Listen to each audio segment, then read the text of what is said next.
All right, besties, buckle up buttercups, because we are about to dive into a story that kicks off with a pinch me, am I dreaming moment that spirals into a wait, what fresh madness is this situation.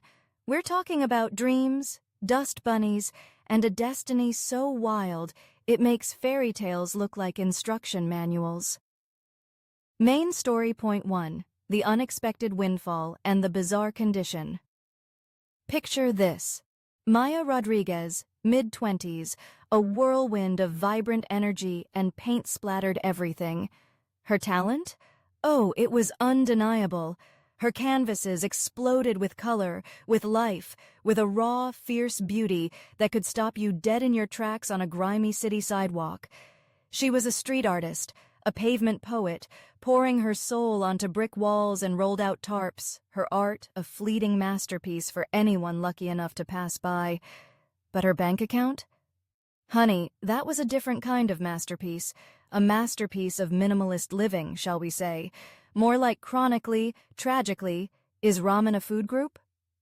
Empty.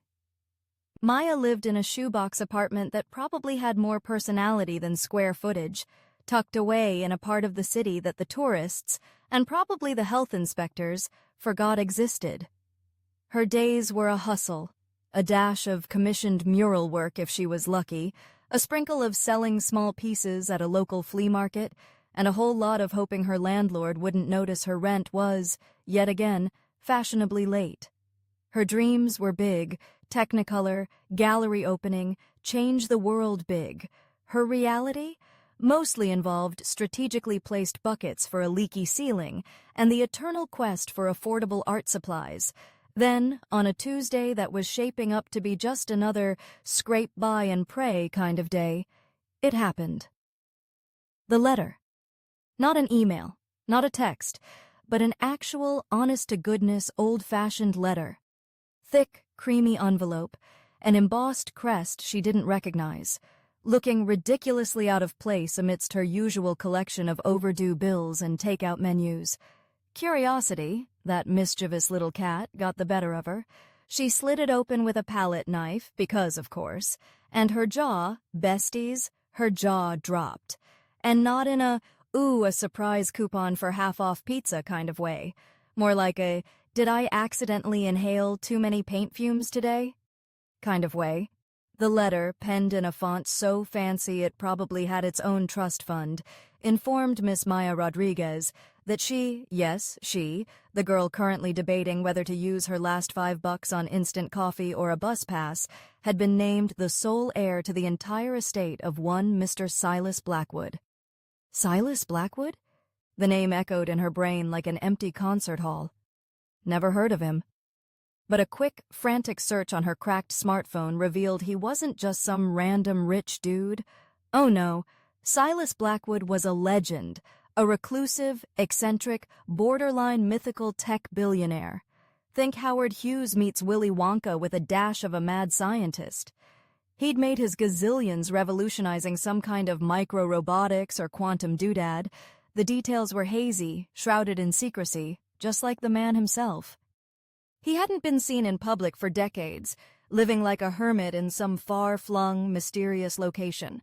And this Maya, our Maya, the one whose most valuable possession was probably a particularly stubborn tube of cerulean blue paint, was his sole heir? It had to be a prank, a very elaborate, very cruel prank. But the law firm named at the bottom of the letter was real, very real, and very, very expensive sounding. So, with a heart doing the cha-cha against her ribs, Maya made the call. And yes, it was all legit. The fortune was staggering. Numbers with so many zeros they looked like a flock of surprised owls. Mansions, investments, probably a private island or two shaped like a question mark. Maya felt a dizzying wave of euphoria mixed with utter, paralyzing disbelief. This was it. Her dreams, handed to her on a silver platter. No more ramen noodles. Hello, endless art supplies. Goodbye, leaky ceiling. But then, besties, came the butt. And oh, honey, it was a butt the size of a small planet. The letter, and the very serious, very unamused lawyer on the phone, explained the condition. To inherit one single, solitary cent of Silas Blackwood's vast fortune, Maya had to do one little thing. She had to pack her bags, which, let's be honest, wouldn't take long, and move into Blackwood's primary residence, the infamous, eccentric estate known as Whisperwind Manor. And not just for a weekend getaway. Oh no, she had to live there, alone, for one full, uninterrupted year. 365 days. Whisperwind Manor, the lawyer explained in a voice that probably hadn't cracked a smile since the Jurassic period, was located on a remote, privately owned island. Isolated was an understatement. Think off the grid, then take a left at nowhere and keep going. There would be no Wi-Fi that wasn't heavily controlled by the estate, no casual strolls to the corner store, no impromptu visits from friends. Her only contact with the outside world would be via supervised, pre-approved communication channels, mainly for ordering supplies. And those supplies? They'd be dropped off by a specially chartered boat or helicopter, no human contact beyond a wave from a distance. If she left the island for any reason, before that final day ticked over, poof, the entire inheritance, every last dime, every last eccentric doodad would be forfeited and would likely go to, well, the letter didn't specify, but probably to fund a society for bewildered squirrels or something equally Blackwood-esque. And that wasn't all. Silas Blackwood, bless his bizarre, posthumously controlling heart, had left a list. A very long, very specific, very peculiar list of rules. Rules Maya had to adhere to the letter. Things like, all meals must be consumed in the grand dining hall, precisely at the designated chimes. No alterations to any of the manor's decor, however, unusual, and the West Wing aviary must be visited daily, and the cockatoo Bartholomew greeted by name. Break a rule? You guessed it. Forfeit. Maya's head was spinning. 1 minute she was a starving artist. The next, she was a potential billionaire, but only if she agreed to become a pampered prisoner in a gothic mystery novel penned by a madman. The choice was stark. Her current life of freedom and poverty, or a year of gilded cage isolation with the promise of unimaginable wealth at the end. Could she do it? Could she trade her vibrant, chaotic city life, her art, her friends, for a year of solitude in a place that sounded more like a horror movie set than a home? The lure of the money was intoxicating, a siren song promising an end to all her struggles, the chance to finally create without compromise. But the price? A year of her life, lived under the thumb of a dead man's bizarre whims. The lawyer was waiting for her decision. The clock was ticking. This, besties, was just the first mind-boggling chapter in Maya's unexpected and utterly insane inheritance game. What would she choose, and what awaited her if she dared to say yes? All right, besties, hold on to your hats and grab your metaphorical flashlights, because Maya said yes. She packed her meager bags, kissed her leaky ceiling goodbye, and stepped onto that chartered boat. Destination, Whisperwind Manor. And let me tell you, if she thought the conditions were bizarre, the reality was about to dial the eccentricity up to 11 and then break the knob off. Main story point 2. Arrival at Whisperwind and the first cryptic clues. The journey to Whisperwind Island was like something out of a misty, gothic dream. The boat cut through choppy, gray waters, the mainland receding into a hazy memory. And then it loomed. The island. Jagged cliffs rose from the churning sea, topped by a silhouette so dramatic, so utterly extra, it made Dracula's castle look like a quaint little cottage. Whisperwind Manor. It wasn't so much a house as it was a brooding, sprawling statement, a symphony in stone and shadows, with turrets piercing the sky like accusing fingers and windows that glittered like 1,000 unblinking eyes. Maya, our intrepid artist, felt a shiver crawl down her spine that had nothing to do with the sea breeze. This place didn't just whisper, it practically screamed, eccentric billionaire lived, and probably died weirdly here. Stepping onto the private dock, she was greeted not by a welcoming committee, but by silence. A profound, unsettling silence, broken only by the cry of a distant seabird and the lapping of waves. The air was thick with the smell of salt and something else. Something old, and a little bit musty, like secrets left undisturbed for too long. The path to the manor was an adventure in itself, winding through overgrown gardens filled with bizarre topiary creatures that seemed to watch her with leafy eyes. And the mansion itself? Oh, honey, from the outside it was imposing. From the inside, it was a labyrinthine marvel of anachronistic grandeur and bewildering technology. Think gleaming marble floors next to flickering gaslight-style sconces, intricate wood carvings alongside panels that slid open with a silent, futuristic whoosh. And the staff? Get this, they weren't human, not a single one. Silas Blackwood, in his infinite eccentricity, had populated his home with a fleet of unsettlingly lifelike automatons. There was Jeeves 2.0, a dapper robotic butler with a perfectly modulated voice who glided silently across the floors. There was Cogsworth, the cookbot, whose culinary creations were Michelin star-worthy, but whose metallic clanking in the kitchen was a little unnerving. And then there were the maid drones, humming softly as they polished already gleaming surfaces. It was like living in a very polite, very well-maintained, and very, very creepy theme park.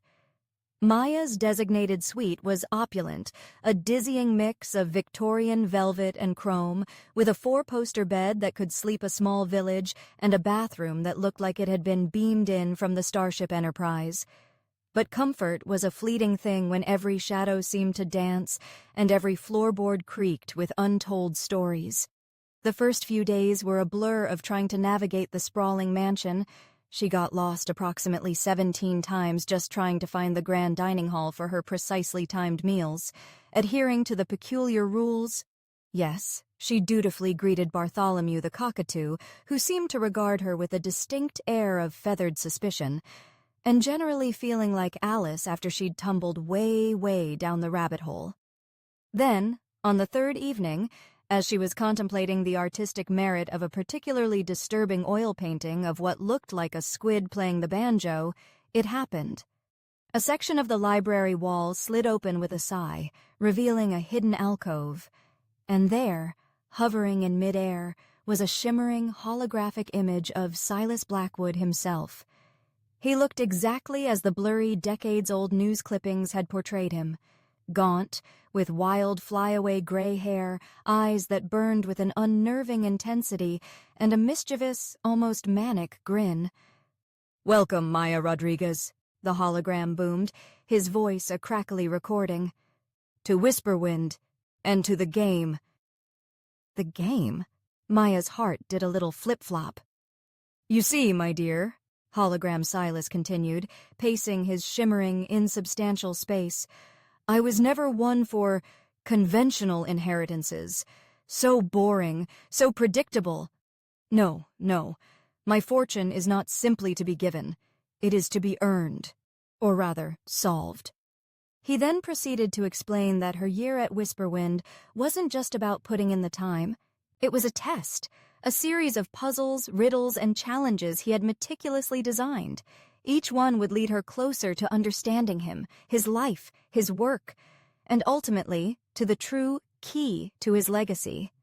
Her first task, he announced with a theatrical flourish, was to find a specific, rather curious-looking silver locket he had hidden somewhere within the mansion. "The clues, my dear Maya, are all around you. You simply need to learn how to see them." And then, with another crackle, he laid out the first riddle, a cryptic, poetic verse that sounded like something a very intelligent, slightly unhinged raven might compose. And just like that, Maya's bizarre, isolated existence got a whole lot more interesting, and a whole lot more complicated.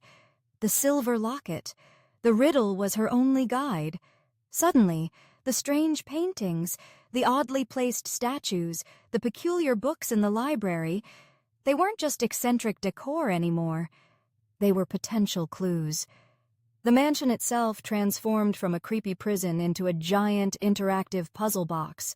Maya, an artist used to seeing the world in layers of meaning and symbolism, felt a flicker of something she hadn't expected. Excitement. This was a challenge, a creative problem to solve. It was still terrifying, still isolating, but now there was a purpose beyond just enduring. She grabbed a dusty old notebook she'd found in her suite. Silas probably had an automaton for that too, but Maya preferred old school, and a piece of charcoal. The game was afoot.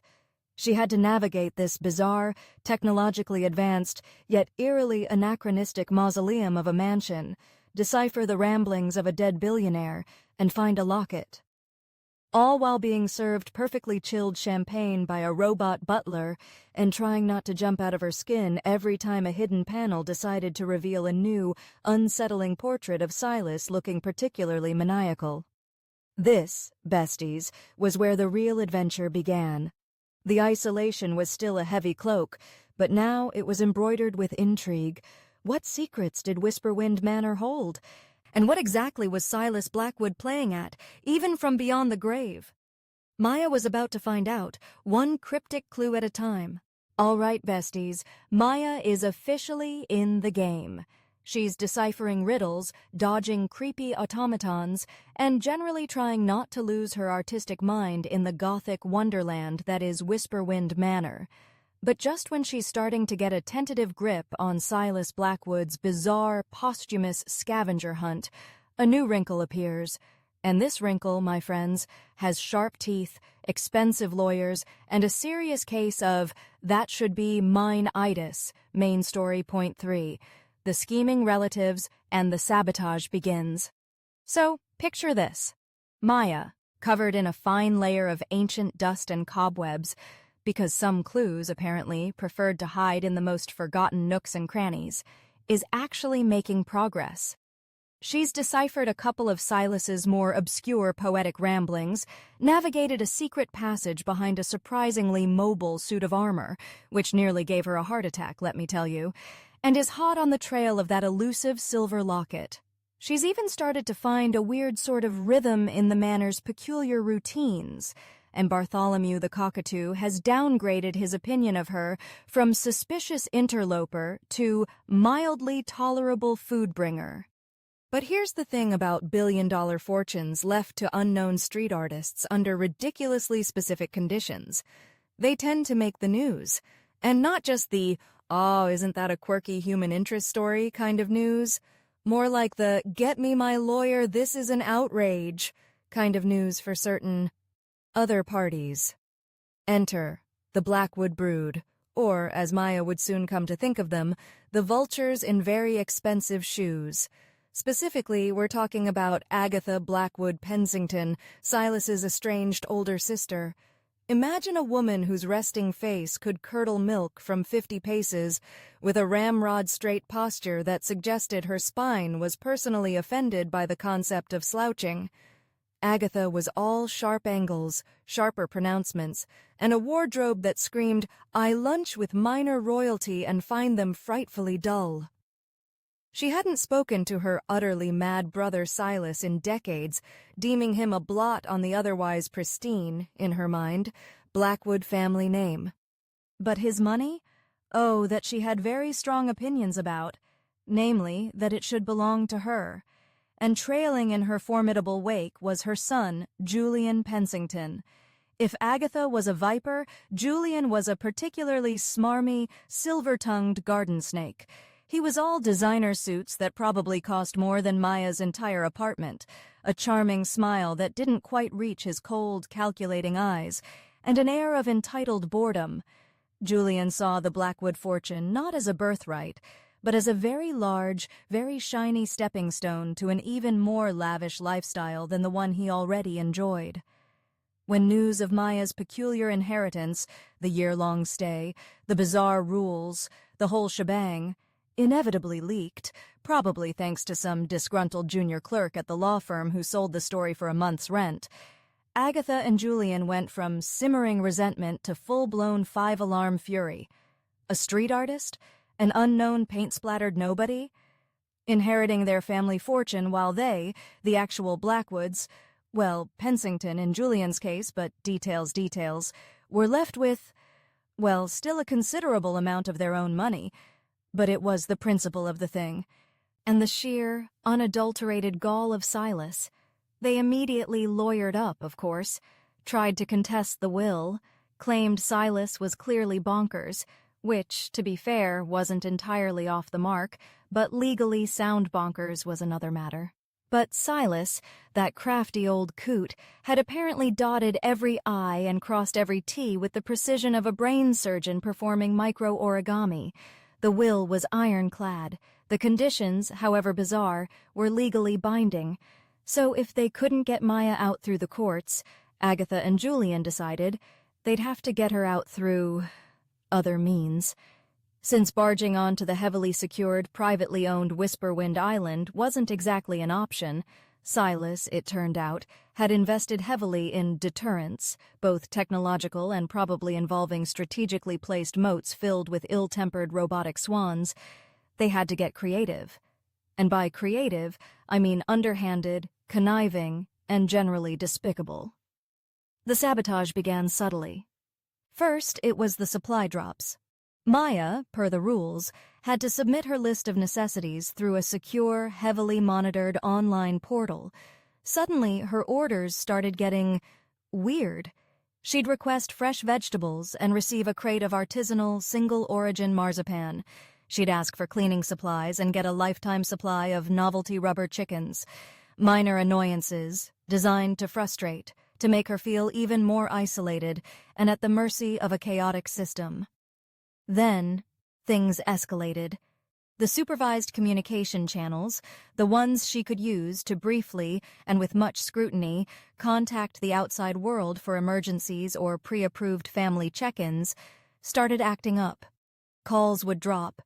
Messages would arrive garbled or with sinister, anonymous little warnings woven in. "Some inheritances are more trouble than they're worth, little artist." One such message flickered across her screen before vanishing. Creepy, right? Maya, already on edge from living in a house run by automatons and a dead man's riddles, started to feel a new kind of pressure. This wasn't just about solving puzzles anymore. This was about someone actively trying to make her fail, someone trying to break her. Agatha and Julian, from their plush mainland drawing rooms, were pulling strings. Bribing a disgruntled delivery pilot here, hacking into a less-than-secure communication relay there. They couldn't physically touch her, but they could poke, prod, and psychologically torment. They started trying to trigger rule violations. Julian, using his smarmy charm, would try to engage her in innocent conversations through the approved channels, subtly trying to trick her into revealing information she wasn't supposed to, or to make her believe a family member was in dire straits, tempting her to break the no unscheduled contact rule. The mansion itself, with its complex interconnected systems, also became a target. Lights would flicker at odd hours in supposedly empty wings. The temperature would plummet unexpectedly. Bartholomew the cockatoo would suddenly be missing from his aviary, only to turn up screeching indignantly in her bathtub, a clear attempt to make her miss the daily greeting rule. Were these just Silas's posthumous pranks, or something more? Maya wasn't sure, but the paranoia was definitely setting in. Our artist, who just wanted to paint and maybe not eat ramen for the rest of her life, was now caught in a three-way battle. Against the loneliness of her gilded cage, the mind-bending puzzles of a dead genius, and the relentless, underhanded machinations of a family who saw her as nothing more than an obstacle. The stakes were getting higher. The air in Whisperwind Manor was getting thicker, and Maya realized that surviving the year wasn't just about patience and intellect anymore. It was about outsmarting the living, as well as the dead. The game, Besties, had just welcomed some very unwelcome new players. All right, besties, grab your detective hats and maybe a box of tissues, because while Maya is dodging sabotage from the vultures in very expensive shoes and trying not to get outsmarted by a dead billionaire's riddles, something truly unexpected starts to happen. She's not just solving puzzles, she's unearthing a life, a history, and a connection so surprising it's going to change everything she thought she knew about this whole crazy inheritance game. Main story point 4. Unraveling Silas's past and a surprising connection. So, picture Maya, our resilient artist, navigating the increasingly treacherous waters of Whisperwind Manor. The sabotaged supply drops are a pain. She's getting really good at making avant-garde sculptures out of marzipan, by the way, and the flickering lights and misplaced cockatoos are definitely keeping her on her toes. But despite Agatha and Julian's best efforts to drive her bonkers or trick her into a rule violation, Maya is nothing if not tenacious. And, dare I say it, she's actually getting good at Silas Blackwood's bizarre game. She found that silver locket, by the way. It was hidden inside a hollowed-out book titled The Art of Solitude, which felt a little on the nose, even for Silas.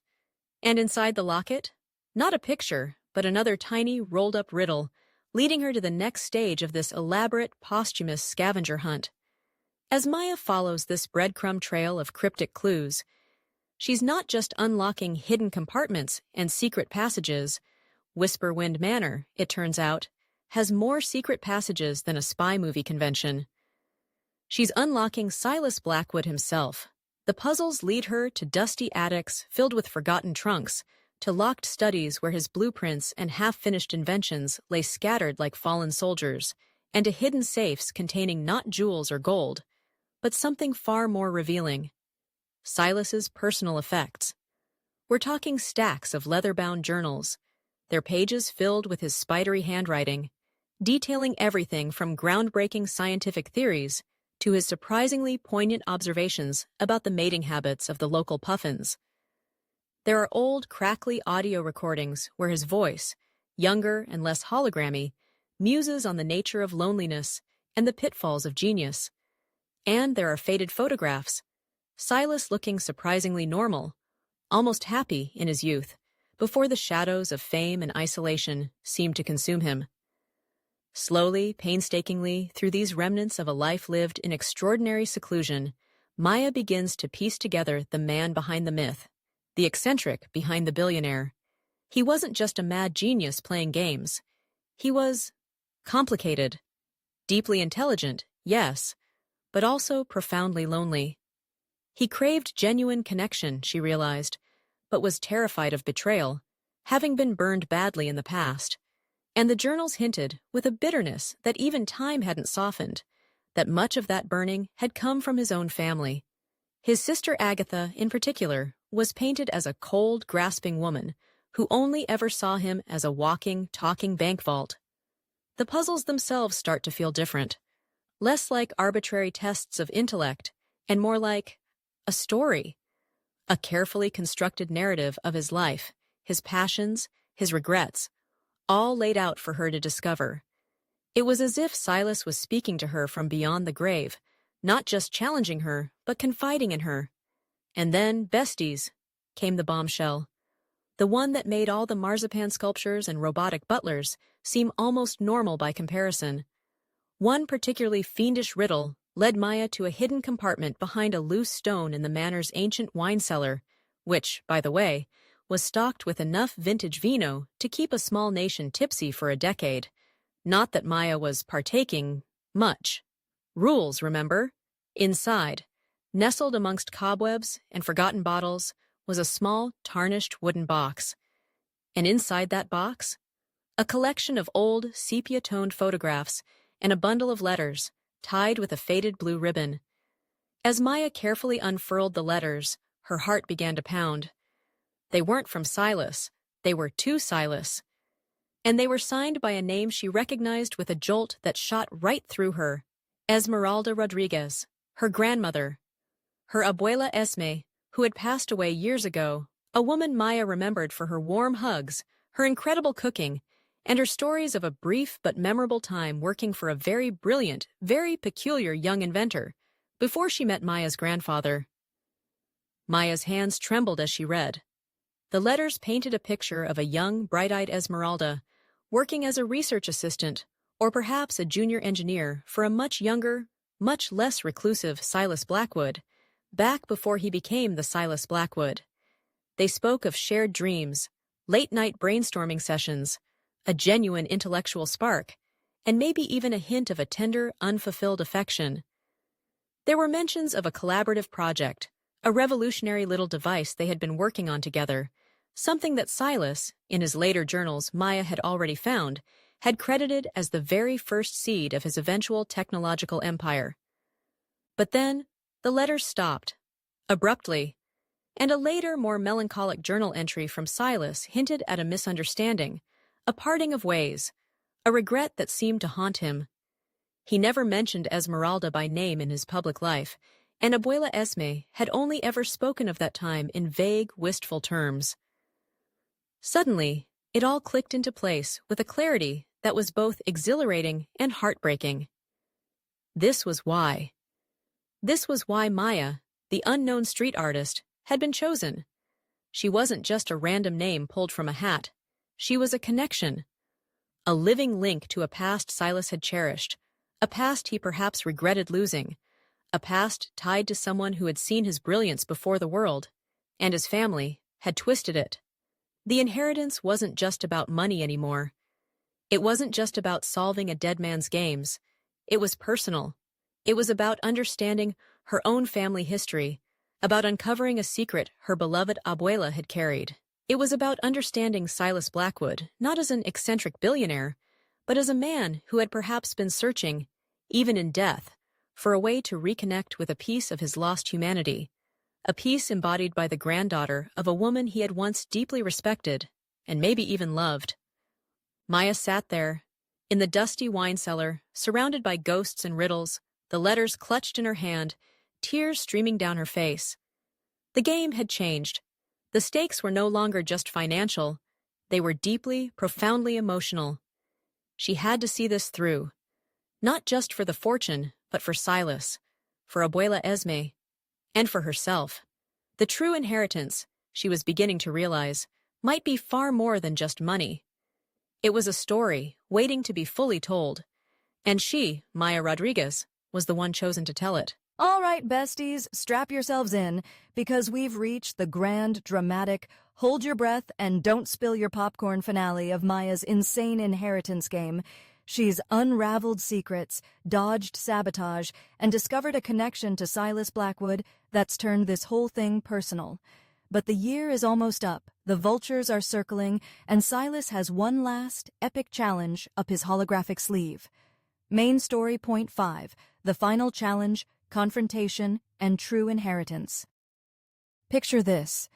11 months and about 3 weeks have crawled by at Whisperwind Manor. Maya, our once bewildered street artist, is now a seasoned pro at navigating its eccentricities. She greets Bartholomew the cockatoo like an old friend. He still just squawks suspiciously, but there's a grudging respect there, she thinks. She can find the grand dining hall blindfolded, and she's developed an uncanny sixth sense for when a suit of armor is about to spring a new riddle on her. The marzipan sculptures have, thankfully, decreased as the supply drops have mysteriously corrected themselves. Maya suspects the estate's AI, having observed her artistic talents, decided to intervene for the sake of aesthetic decency.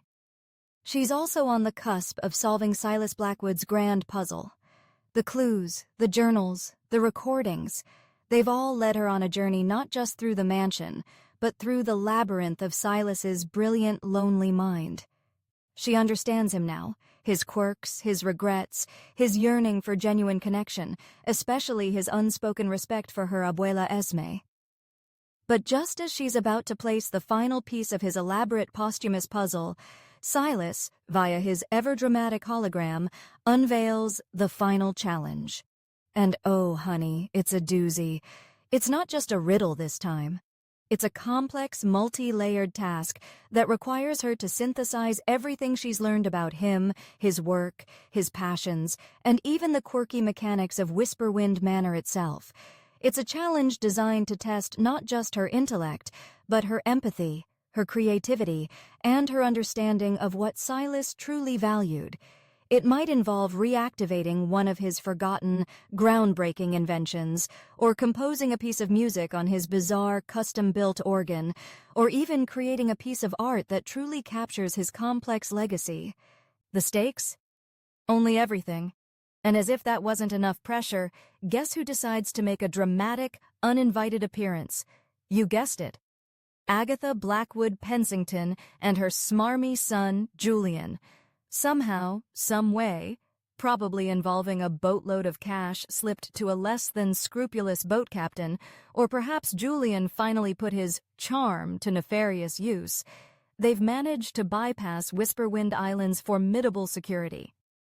They arrive like a pair of designer-clad storm clouds, just as Maya is deep in the throes of the final challenge, their faces alight with greedy anticipation. They're convinced that if they can just get Maya to break one more rule, or intimidate her into leaving one day early, the fortune will default to them. The rightful heirs in their twisted, entitled minds, the confrontation is epic. Agatha, with her voice like cut glass, launches into a tirade about tradition, bloodlines, and how Maya is an undeserving gutter snipe.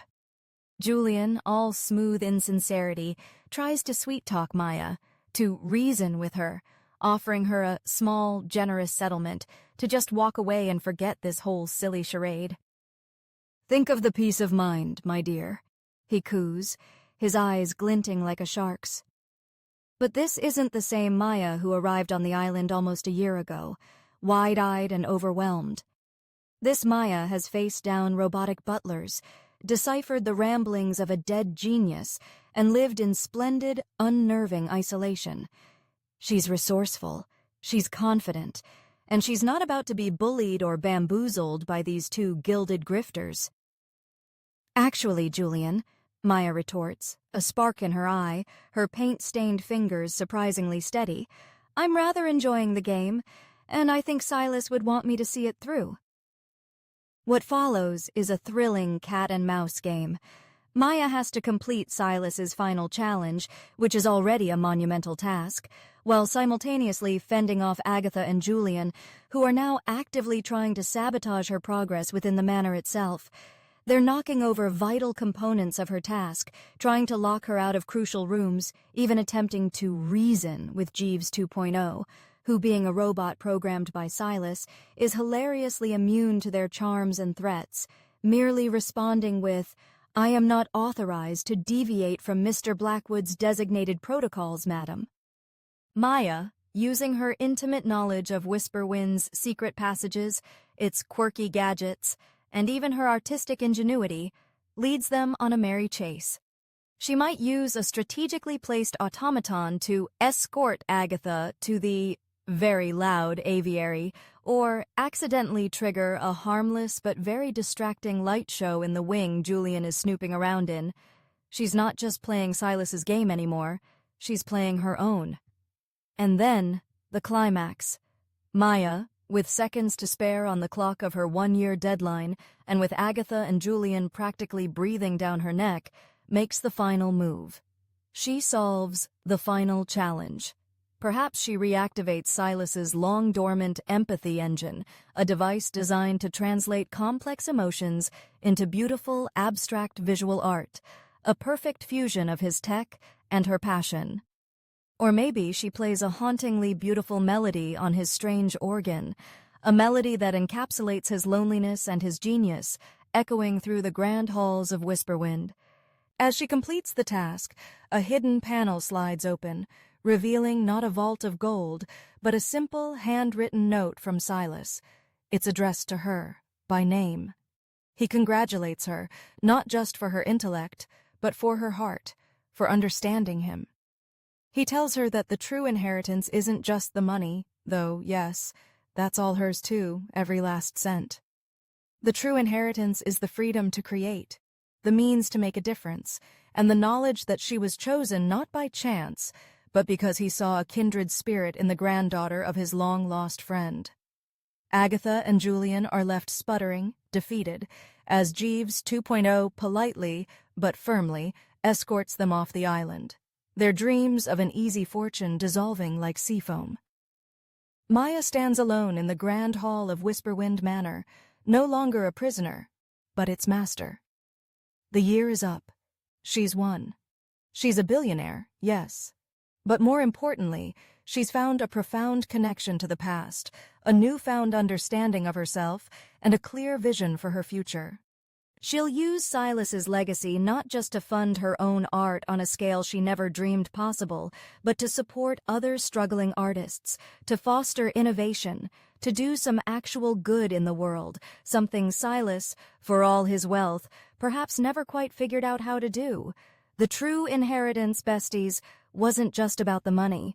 It was about purpose. It was about connection. And it was about a street artist who played a dead man's game and, in doing so, found her own extraordinary destiny. Now that's what I call a masterpiece.